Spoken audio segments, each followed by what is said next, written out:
Hi, my name is Jaden Paris, and for this final career informative speech, I wanted to write about all things concerned with forensic pathology.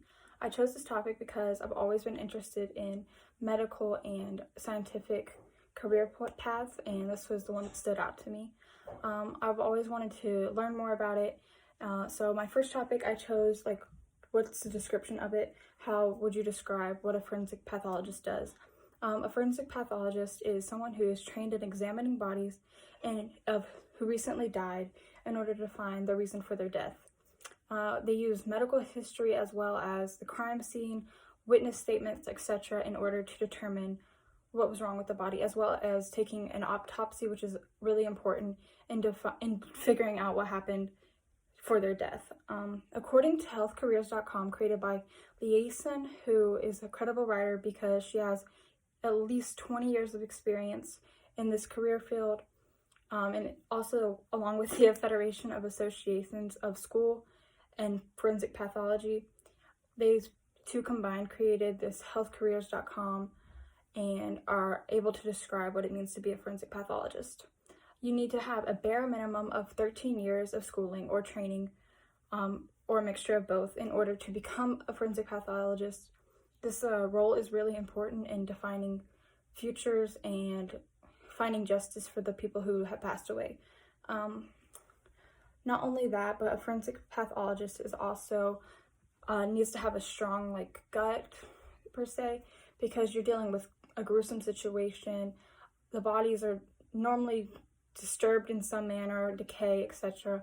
So you just really need to have a strong stomach as well as a strong confidence, because a lot of times they end up with having to fight off lawyers or attorneys, and they also a lot of times are attacked by the media.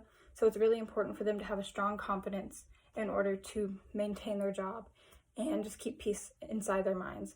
Another thing you need to know about forensic pathologists, which is obviously important, is the salary. While they do go through a lot of training and schooling, it's important to know that they make over $103,000 annually. So it's well worth all the energy in the education and training. So I would definitely think about that.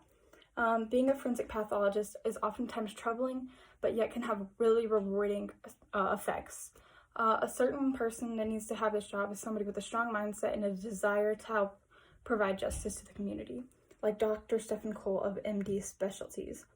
Many people interested in becoming a forensic pathologist often wonder what it's like to work in this career field and try to find an understanding of what the job is like. So somebody named Amelia Cipher followed Dr. Cole around and wrote about his forensic pathology career, and she wrote this on December 13 of 2018. And throughout the time she followed him around and took notes of his experience, she was able to lay the groundwork for what it means to be a forensic pathologist. In this, you have to not only take autopsies every day, but you also have to be able to write reports, testify in court, consult with the police, attorneys, and also the family members as well. Another important thing about being a forensic pathologist that a lot of people often wonder is, how do you not become emotionally involved in each case? Some are harder than others, so it's really just, you have to have a specific mindset for it. But on October 6th of 2019, Jenna Anderson wrote on the experience of forensic pathology, because she had been a physician attendant for 26 years. And she said, there's two types of people. The first kind of people just see a body and they realize that's all it is. This person no longer has emotion, thoughts, feelings, anything like that. It's just a body. So that's how one person can view it as a doctor.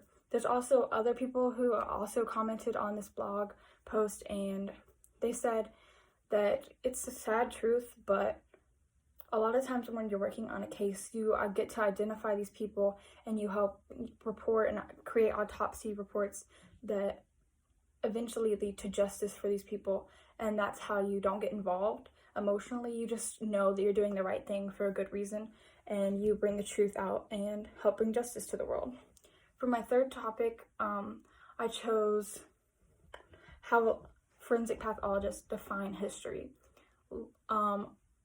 Underneath forensic pathologist rock.weebly.com, Emily Dunn, along with Amanda Jarrick, explained the importance of forensic pathologists in making history.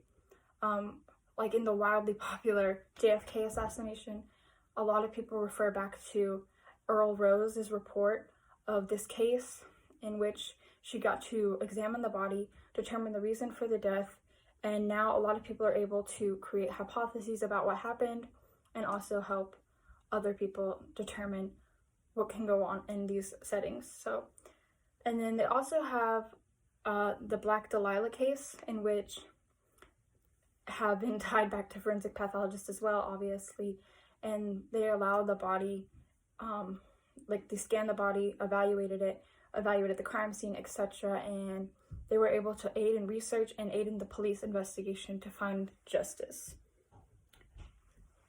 Forensic pathologists go through extensive training and education to find the causes of death by performing autopsies and writing in reports in hopes of seeking justice for the lost and a way to help the family, friends, and community find hope and peace. So thank you for listening. Have a great day.